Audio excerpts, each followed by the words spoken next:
Welcome to Gracefully Greying. I'm your host, Attorney Henry Gornbein. Gracefully Greying is also available on the Henry Gornbein YouTube channel. Today on Gracefully Greying, I'm pleased to welcome as my guest Shari Stein of Design Team Plus as we discuss what she is doing to really help those of us who are aging or gracefully graying really lead a fuller and healthier life. Shari, welcome to Gracefully Greying. Thank you, Henry. First of all, why don't you tell our viewers a little bit about who you are and your background? Okay, thank you. I'm an interior designer, passionate about helping seniors. So I started off in my career through education at the University of Michigan, had the pleasure of working with an architect who designed what's called the empathetic model as a sensory device to sensitize us as designers to how elderly people see, their physical impairments, all kinds of issues that seniors develop, the aging eye. So I had the pleasure of working with him in school. And then I had the pleasure of actually working at Beaumont Hospital and working with seniors there. Well, tell me about that, because interesting, I was reading your resume and you have an MSW as well. No, just a Master's of Science. Okay. So I got a degree later in life through Boise State in Instructional Performance Technology. So that's not really with seniors, but I taught for 17 years at Lawrence Technological University.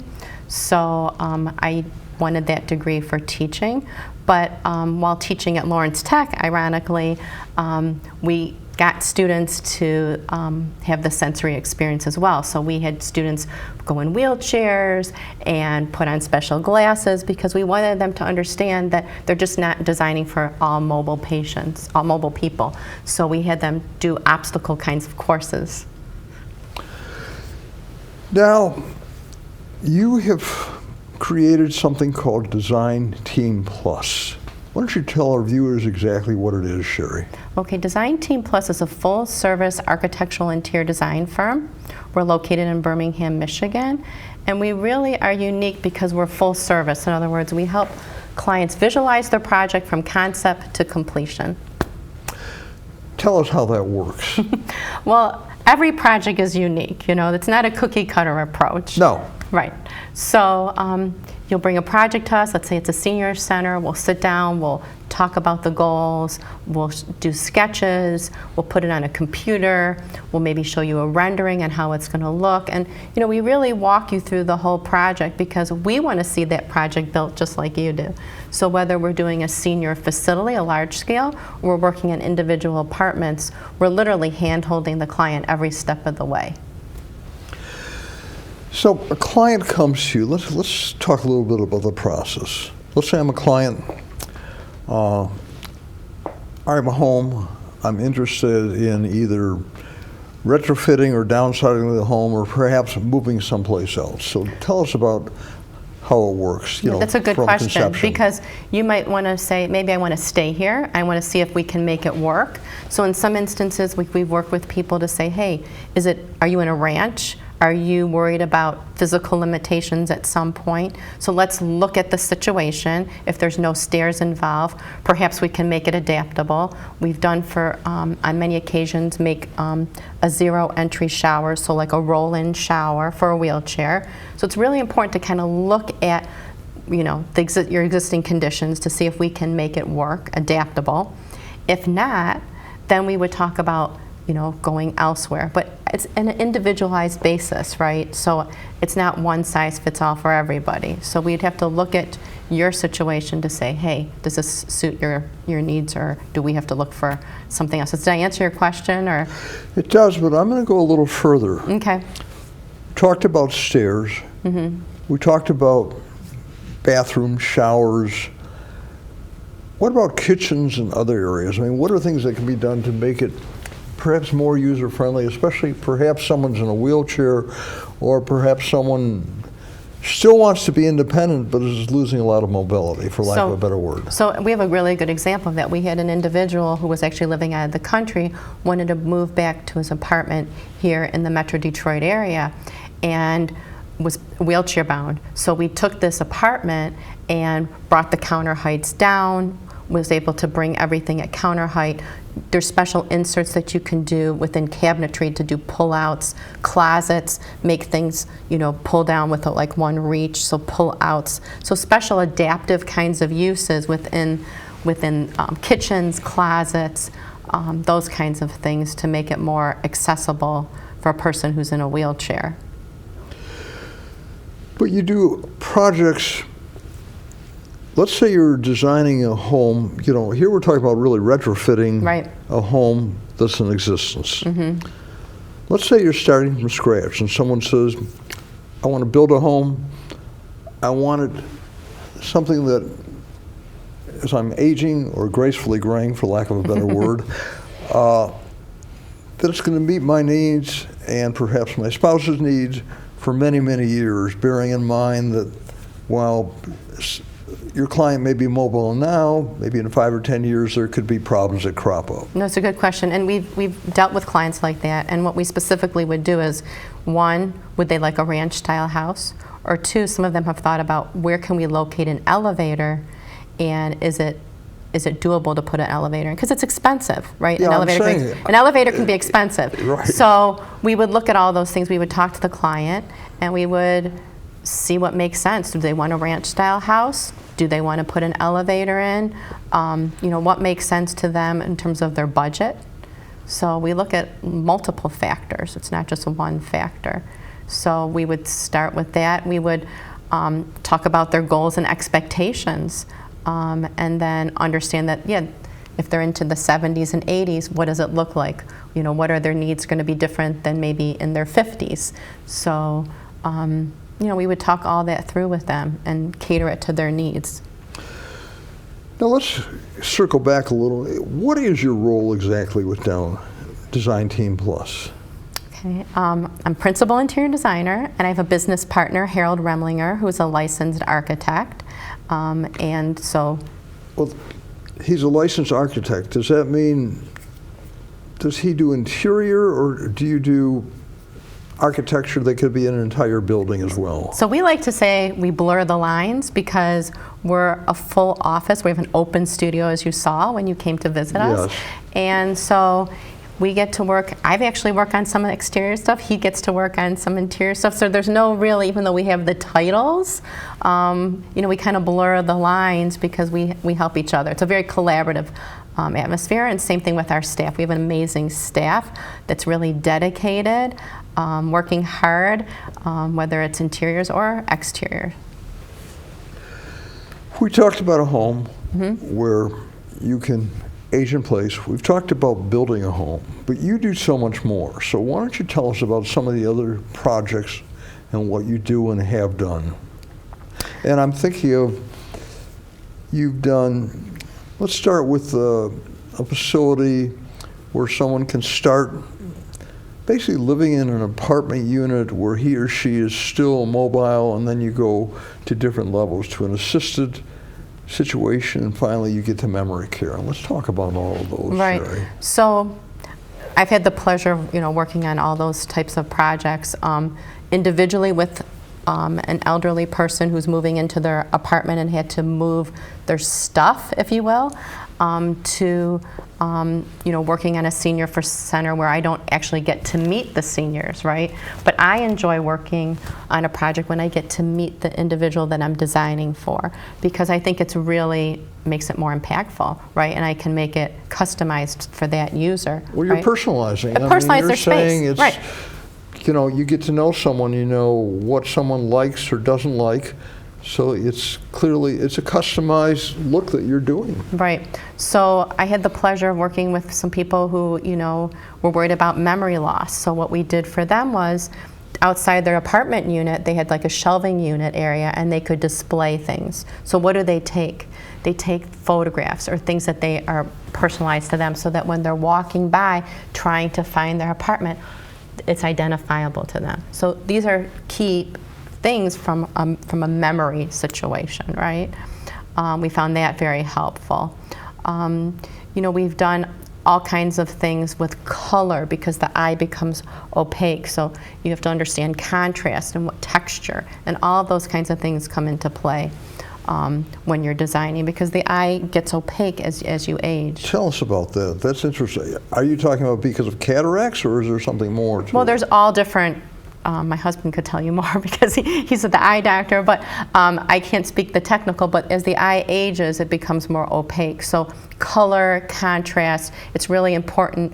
I've seen situations where it's too sharp of a contrast on the floor. You know, it's almost like a black and white condition, and the individual thinks that they're going to fall. So it's important to have subtleties, right? And color may look different to some individuals too as the eye ages. So it's all on an individual basis, but we just have to be mindful as a designer and what we're doing.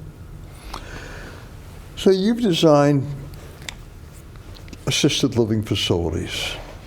Let's talk about, again, starting at the gate, so to speak, where you're just walking in, you're interviewing an assisted living facility or someone who wants to build one, and they want your input. So how does an interview like that proceed?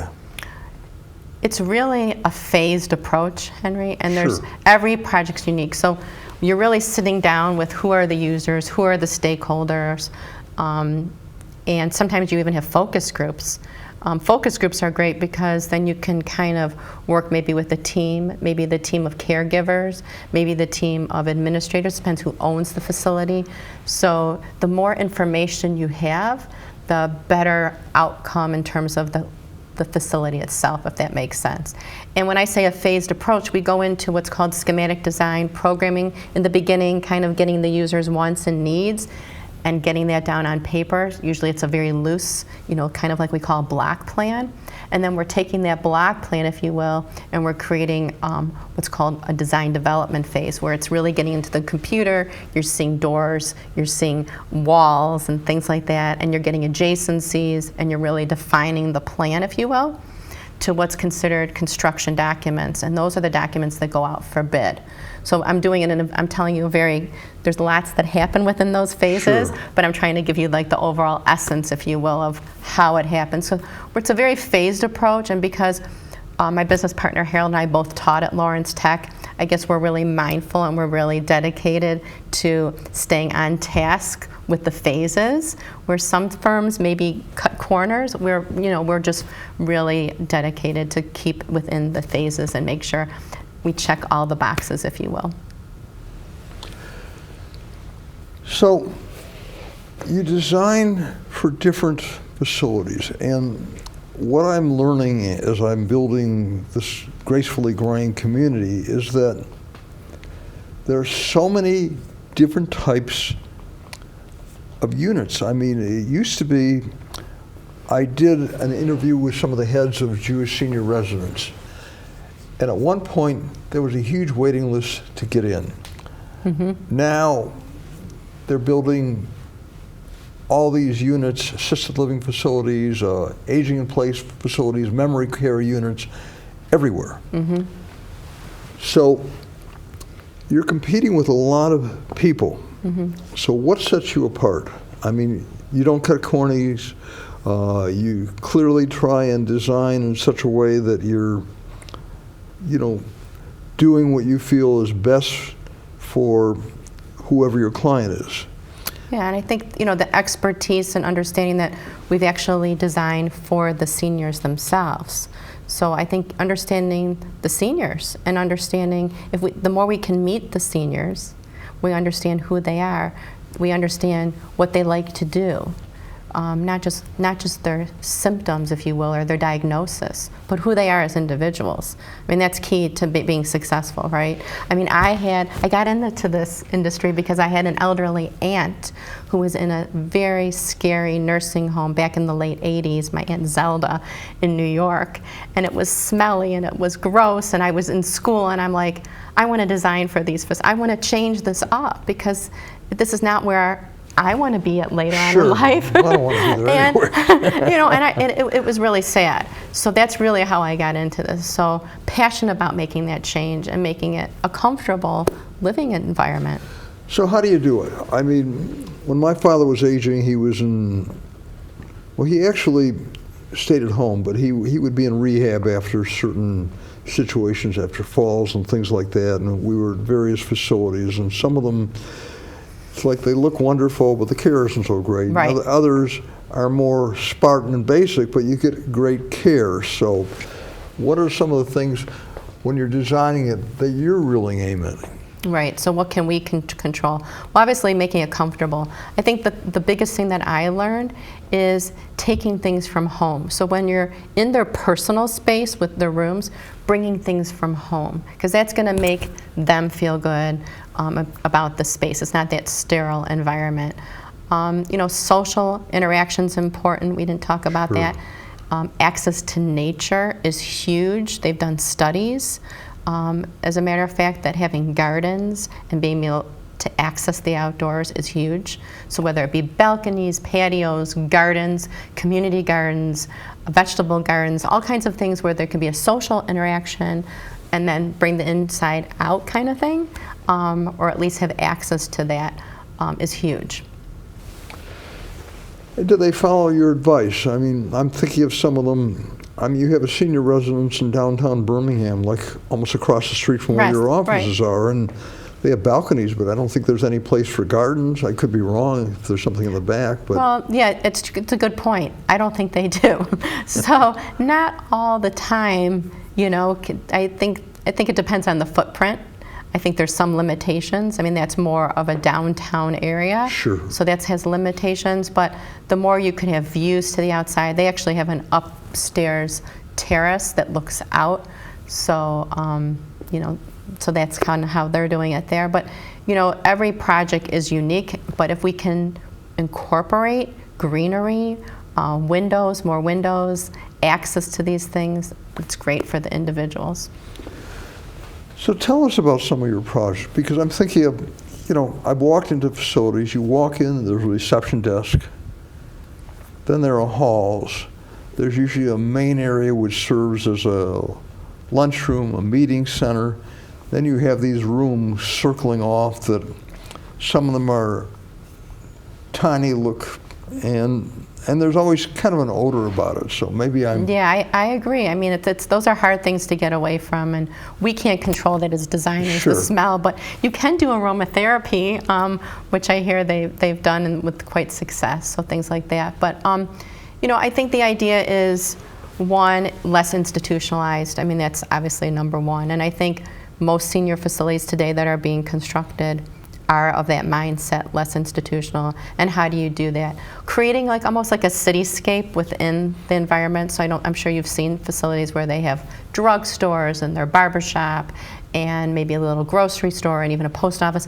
So, making it feel, especially here in our climate, that you don't have to even leave the facility, that you actually have a city within the structure. Those have been successful, I think. You can do a lot with color, design. Well, tell us about that. Yeah. So, I mean, really, it's creating an environment that's comfortable, soothing for the eye, that's not, color can date itself. So we like to say nature's neutrals. Sure. And there's certain colors that are more soothing. They've done, studies, greens and nature's, what they call nature's neutrals, really are more pleasant.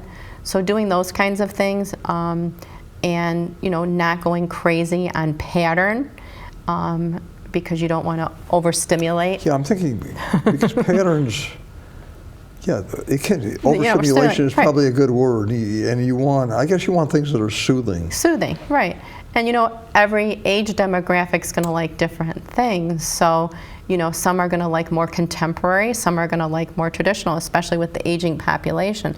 We've helped seniors design really contemporary spaces, and then some that are more traditional. So that, again, going back to that individual, what's best for the individual? It's not necessarily my taste, but what's the taste of the individual? So when you're designing both individual apartments in an assisted living or senior living center, but you're also designing the entire center. Is that correct? Could be, yeah. We prefer to do the whole center. Right. We've looked at things like doing senior activity centers. Those are. Well, tell us how that would. Work. That's huge today because, a place where seniors can go to have activities so that they can get them out. So whether it be art rooms, multi-purpose rooms where they can play cards, maybe there's a gym component. So, that's I think that's really important for some of these major cities. They may not have it, and they need it. Because, you know, seniors can go, they can go out to lunch, they can go out to dinner, but how many times can you do that, right? So they need a place where they can have activities. So, you know, we would interview the community, the people that are putting it up. We would interview some of the seniors. What do you want to see here? You know, what do you like to do? You know, that kind of thing to get it going. And are the owners or developers, are they open to your meeting with the seniors who will be residents, or perhaps are already residents? You know, not all the time, Henry, but you know, we would like to suggest it. Sometimes, you know, there's not a facility, so who are you going to ask, right? Exactly. Right? So, you know, can we interview people within the community? Are you open to that? Can we do surveys? We've done surveys for communities before, because we've done parks and things like that. So surveys are really important. So, you know, we would suggest that at least if we can't do focus groups, can we do surveys? And when you're doing a survey, what are the demographics that you're surveying? Oh, it just depends. You know, we'd have to hone in on that. You know, depending on what we're designing. Like design for everyone. I mean, almost like universal design, designing for everyone, right? Sure. Let's talk about memory care. That's perhaps some of the most difficult and saddest times when someone has early onset or Alzheimer's, dementia, and especially it can happen to anyone. And I've done shows on it, and I've known people personally I've known some brilliant attorneys who had to give up their careers little in their 60s because of early onset Alzheimer's and dementia. Mm-hmm. So that's a delicate area, and how do you do things differently for that type of population? Well, I gave you the one example right. about the memory, right? But that's a whole different environment, because you're literally, like when I was designing in the hospital, you're literally sometimes designing care that you can't have things that can be destructive, that could hurt them. You know, you're really designing it's a whole different mindset, if you will.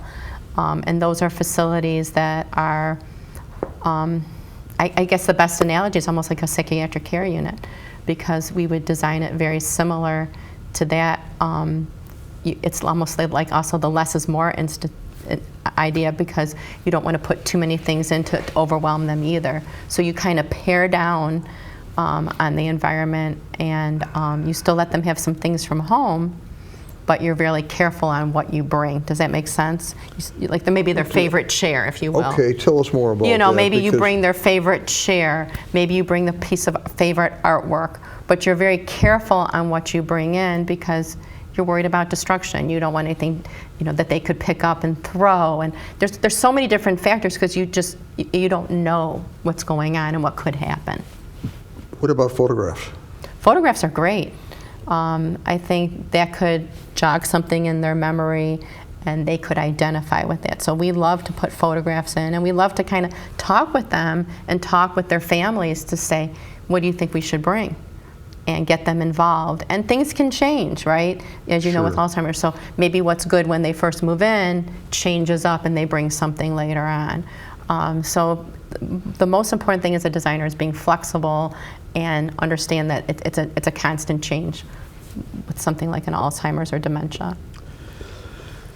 So you've done facilities, and I'm thinking there's some facilities where you sell your house, you put hundreds of thousands of dollars down, you get an apartment in a senior living community, and then at some point you may move from that apartment to one where it's assisted living, and unfortunately for some people it goes from assisted living to perhaps memory care, or someone who becomes totally disabled, so it's 24/7 care. Those are actually the best. Those are the best environments, because that's really aging in place. Okay. Better than your home, because you have the ability. Let's say you come in with a spouse or a loved one, and you're in a fairly independent senior living facility, and one person has dementia. One could probably stay in the apartment, and then one can go to a different level of care. So, to me, that's the best. That's the optimum situation for aging in place. Better than your home, because sometimes the home has limitations. What are some of your goals moving forward with the Design Team Plus, Shari? So just really helping this population. I think that there's a need, and would love to keep servicing this population, whether it be designing long-term care facilities, activity centers like we spoke about, individual apartments. It's something that we're passionate about. Well, statistically, 50 and over in Michigan is a majority of our population. Right. And it's also the population with the greatest wealth. So it's a huge demographic, it's a huge target. You're very passionate about what you do. What do you find most rewarding about your work with the Design Team Plus and all you've done for your career, which is kind of focusing more and more? I know you do other projects, and you do projects for lawyers, for accountants, and for all kinds of things. But in the area of the gracefully graying population, what do you find most rewarding? The most rewarding is when they're moved in and they get the smile and the thank you. That's the most rewarding, because then you know you were successful. And tell us about some future goals. Some future goals is to really keep going with this population and really help servicing this area, this greater Metro Detroit area, and we can work out of state. So we can work in state, out of state, out of the country. Do you do things out of state? We have. Anything out of the country? We'd like to. Okay. Yeah, everyone wants to expand. Right. So those are long-term goals. We've got about 2 minutes left, and I would like you to share with me and our viewers 3 takeaways that you think are important to really help leave a lasting impression on our viewers. Well, we like to call ourselves innovative solutionists, and I'll leave that for your imagination. But you can see that we're problem solvers, so that's one. You can hear that we're dedicated, and obviously we have a lot of compassion for what we do. And the third, I think I said this earlier, is we really handhold our clients from their concept of their project to the completion. And so I think that's unique. It also sounds like you have to have a lot of patience, because you're trying to satisfy a lot of needs. You've got people who are building the facilities, and so there's a lot going on, and we're out of time. So Shari Stein of Design Team Plus, I want to thank you so much for being my guest on Gracefully Greying. Thank you, Henry. I really appreciate the opportunity. Well, you're a great guest, and I want to thank you so much for watching Gracefully Greying.